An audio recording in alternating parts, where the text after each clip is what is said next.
Assalamualaikum warahmatullahi wabarakatuh. Alhamdulillah. Salatu wassalamu ala rasulillah mabad. Kaum muslimin yang dirahmati Allah subhanahu wa ta'ala. Ada fakta terbaru tentang korupsi kuota haji yang terjadi di era Menteri Yakut Khalil Qaumas, kaum muslimin. Berdasarkan perhitungan KPK, ya, bahwa korupsi kuota haji itu jumlahnya sangat fantastis, kaum muslimin. Ya, lebih dari 1 triliun.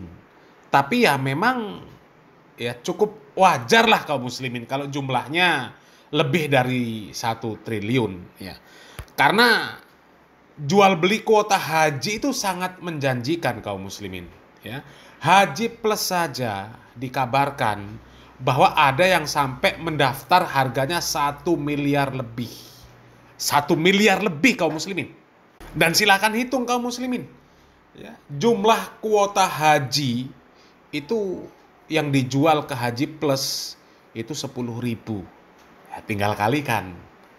Ya, tinggal kalikan.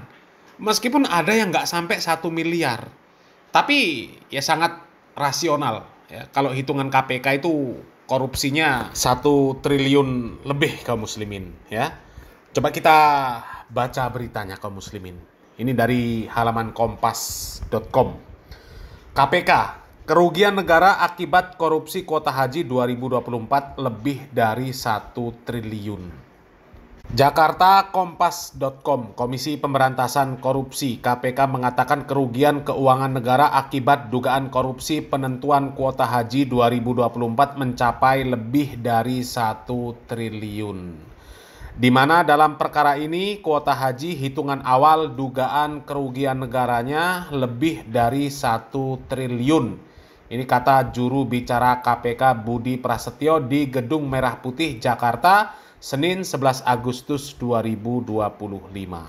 Budi belum bisa memastikan penetapan tersangka terkait perkara penentuan kuota haji tersebut karena masih dibutuhkan pemeriksaan pihak-pihak yang berkaitan dengan konstruksi perkara. Nanti akan kami update, ya. Karena tentu dalam proses penyidikan ini KPK perlu memeriksa juga pihak-pihak yang mengetahui perkara ini. Sebenarnya yang dirugikan ya bukan negara. Yang dirugikan jamaah haji. Mereka sudah rela antri. Dan mereka antri bukan cuma 1, 2, 3, 4, 5, 6, 7, 8, 9 tahun. Bukan hanya 10 tahun, ada yang 20, 30, 40. Ya. Yang rugi jamaah haji. Ya, kalau negara apa ruginya? Ya. Yang dikelola juga dana jamaah haji. Ya. Yang dirugikan jamaah haji. Ya, jamaah haji reguler, jamaah haji plus itu yang dirugikan. Kalau plus mungkin enggak, ya. Mungkin enggak terlalu lah. Jamaah haji reguler. Karena kuota jatah haji reguler dijual untuk haji plus, ya. Mungkin juga dijual untuk furoda, ya. Dan jelas-jelas ada jamaah haji plus di tahun 2024 mereka membayar 1,1 M lebih. Itu satu jamaah haji, ya, yang ketahuan dan itu diungkapkan sama anggota DPR, ya, pansus haji. Jadi Bapak tidak pernah cek dong kalau misalnya ada yang minta bayar kayak kemarin itu ternyata berapa ya? 21.950. Betul Pak, mungkin ada yang lebih Pak. Padahal kan mestinya hanya bayar 8.000 kan? Betul. Tapi ada yang meminta 21.950. Bapak tidak tahu itu ya? Karena itu Pak, karena memang dimungkinkan untuk PHK meningkatkan layanan Pak. Jadi layanan itulah yang akan disepakati oleh jamaah berapa mereka sepakatnya. Karena kita hanya menentukan batas minimalnya. Batas atasnya kita tidak menentukan. Batas atasnya berapa? Enggak ada Pak itu dalam undang-undang. Oh, jadi minimalnya 8.000. 8.000 Pak. Jadi kalau batas atasnya terserah. Terserah. Kesepakatan antara jamaah dengan PHK. Jadi kalau nanti orang tuh bayarnya 1 miliar lebih boleh. Di dalam itu karena itu adalah kesepakatan antara mereka Pak. Ini saya Silakan mau WA-kan, bacakan WA dari teman saya. Anggota komisi 8. Jadi dia bilang begini, ini bukti pelunasan biaya haji dengan travel namanya ini untuk dapat dipergunakan sebagaimana mestinya. Bapak tahu dia bayar berapa? Dia bayar 71.700 US dollar, Pak.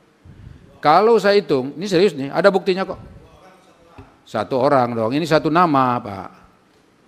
Ini satu rekening 71.700. Jadi kalau saya kalikan ini Pak Jaja, 71.700 US dollar Pak dikali 16.000 saja bulat, itu 1.147.200.000 rupiah.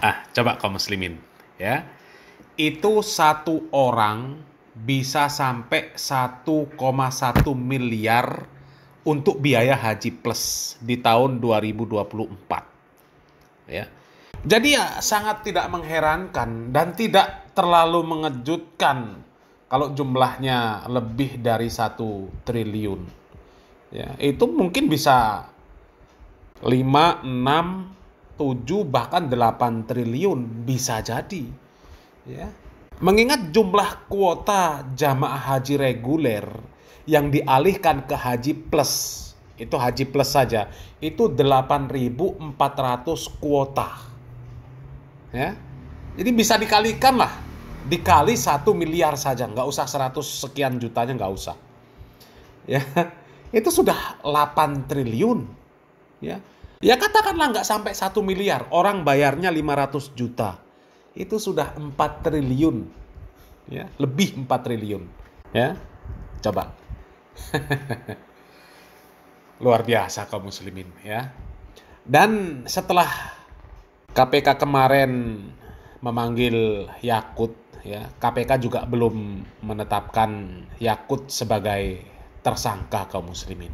Ya, kita tunggu sajalah kaum muslimin, ya. Tapi menurut berita yang sudah beredar bahwa tingkatan pemeriksaan terhadap Yakut ini sudah masuk ke dalam tingkatan penyidikan. Dan kemudian Yakut sendiri ini sudah dicekal, ya, tidak boleh pergi ke luar negeri, sudah dicekal. Ya. Kami lihat ada postingan dari TV One kaum muslimin bahwa Yakut Khalil Qomas itu sudah dicekal, nggak boleh bepergian ke luar negeri. Ya, nggak bisa seperti kemarin lagi. Kalau kemarin waktu masih menjabat, ketika dipanggil pansus dia nggak datang.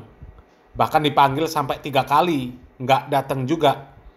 Padahal kalau dipanggil pada saat itu datang, mungkin masalah haji sudah clear. Ya.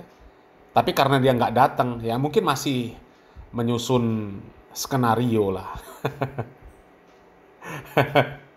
Ya, jadi ada postingan dari TV One kaum muslimin bahwa mantan menak Yakut ini dicekal. Ya. Ini postingannya kaum muslimin, ya. Mantan Menteri Agama Yakut Khalil Qomas dicekal untuk bepergian ke luar negeri oleh Komisi Pemberantasan Korupsi.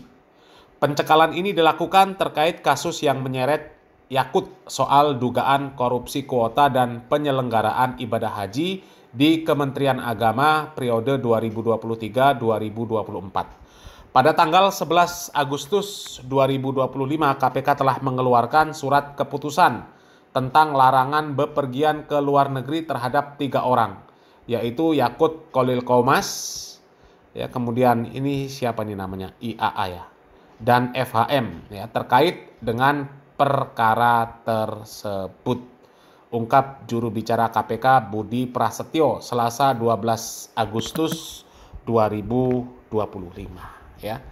Ya, kita tunggu berita selanjutnya kaum muslimin. Ini sepertinya bakal semakin seru kaum muslimin, ya.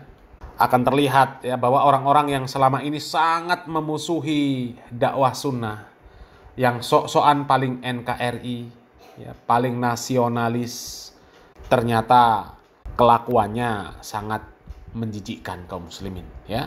Ya, mudah-mudahan setelah ini jamaah si Yakut Khalil Qomas juga mikir, ya, bahwa selama ini mereka ini hanya dibohongi dengan slogan-slogan yang sok-sokan saja, ya, sok NKRI, sok toleran, ya, sok paling ahlu sunnah wal jamaah, tapi ternyata bangkai, ya.